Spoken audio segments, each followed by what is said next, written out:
दोस्तों, ये जो आज की कहानी मैं आपको सुना रहा हूँ वो मेरी खुद के ऊपर बीती कहानी है। दोस्तों, ये कहानी आज से 10 से 15 साल पुरानी है, जब महीना नवंबर या दिसंबर का चल रहा था। ठंड उतनी तो नहीं हो रही थी, लेकिन सुबह के समय काफ़ी ठंड लगती थी। मेरे पास 5 गाय और 4 से 5 बकरियां और 2 भैंसें थी। मेरे घर वालों को कहीं दूसरी जगह जाना था, तो उन्होंने उन्हें चराने की जिम्मेदारी और उन्हें रख रखाव की जिम्मेदारी मेरे ऊपर सौंपी।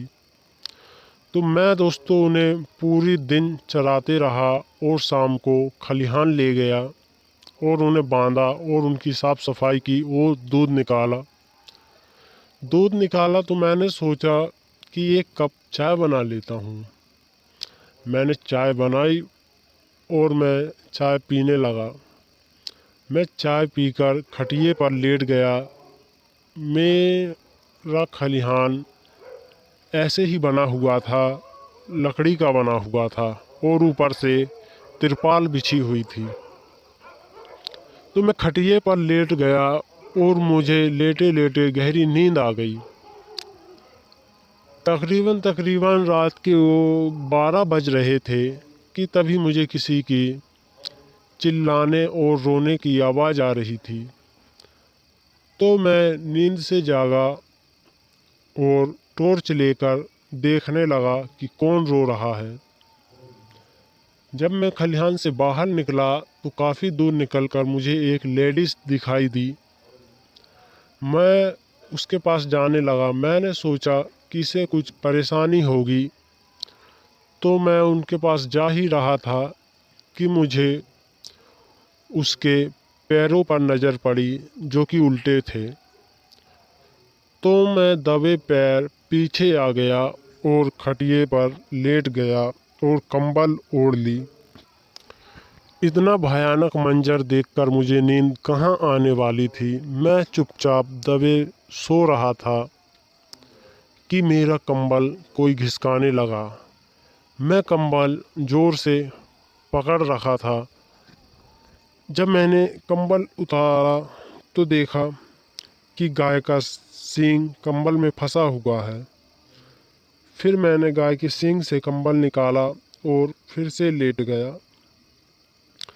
फिर आधे 1 घंटे बाद फिर से मेरा कंबल कोई खींचने लगा, तो मुझे लगा कि ये गाय है। परंतु ये गाय नहीं, एक राक्षस था, जो कि आधा जानवर और आधा इंसान में तब्दील था। तो मैं डर गया और वह मुझे खटिया समेत ही घसीटने लगा और मुझे वहाँ से ले जाने लगा। मैं चिल्ला रहा था, मगर वहाँ कोई ना होने के बावजूद मुझे कोई सहायता ना प्राप्त हुई। जब उसने मुझे 1.5 से 2 किलोमीटर दूर वह मुझे ले गया और अपने झुंड में लेकर गया था। दोस्तों, 2-3 उसके साथ बच्चे भी थे जिनके पास सर नहीं था।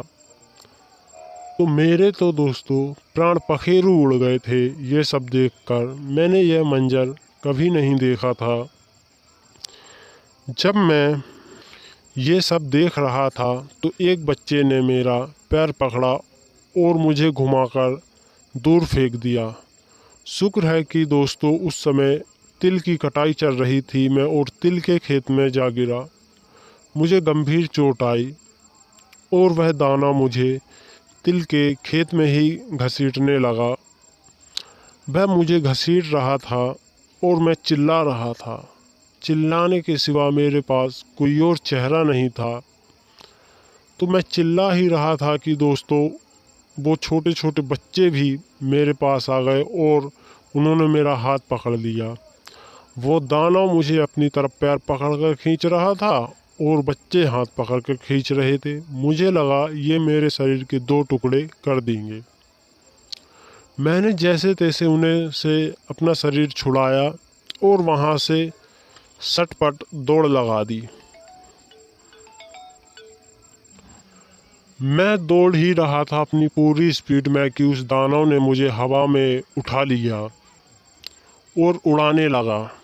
उड़ाते उड़ाते दोस्तों वो मुझे एक नहर के यहाँ ले गया और नहर के यहाँ एक खड्डा था, उसमें मुझे गिरा दिया। अब मैं दोस्तों पूरी तरीके से फंस चुका था। मैंने बहुत उपाय किया पर मैं खड्डे से नहीं निकल पाया। जैसे तैसे मैं खड्डे से निकला और वहाँ से एक पेड़ के नीचे छिप गया। वो दाना और बच्चे मुझे ढूंढ रहे थे, उन्हें काफ़ी देर ढूंढते ढूंढते हो गया। तभी मेरे मोबाइल में किसी का कॉल आया और उन्होंने मुझे देख लिया। अब मैं दोस्तों क्या करता, फिर मैं वहाँ से पेड़ से निकलकर भागा और अपनी घर की तरफ भाग रहा था कि खेतों से भागते भागते उन्होंने मुझे फिर से पकड़ लिया। तो मैं दोस्तों भाग ही रहा था कि उन्होंने मेरा पीछा बहुत किया और मुझे आगे चलकर एक बल्ब जलता हुआ दिखा। मैं उस कोठरी के पास पहुंचा और वहां एक आदमी खेतों में पानी दे रहा था। तो मैंने उन्हें अपनी आप बीती बताई तो उन्होंने मुझे सारा मांझरा समझा दिया। उन्होंने कहा कि यहाँ 2 लड़के, एक लड़का और एक लड़की, जिनके बच्चे थे वो फांसी लगाकर मर चुके थे, तो वो आज भी रात में लोगों को परेशान करते हैं। मैं दोस्तों रात भर उन्हीं अंकल के पास रहा और सुबह होकर अपने घर आ गया। तो ये थी दोस्तों आज की छोटी सी कहानी। अगर आपको कहानी पसंद आई हो तो चैनल को सब्सक्राइब और वीडियो को लाइक ज़रूर कर लेना दोस्तों। धन्यवाद दोस्तों।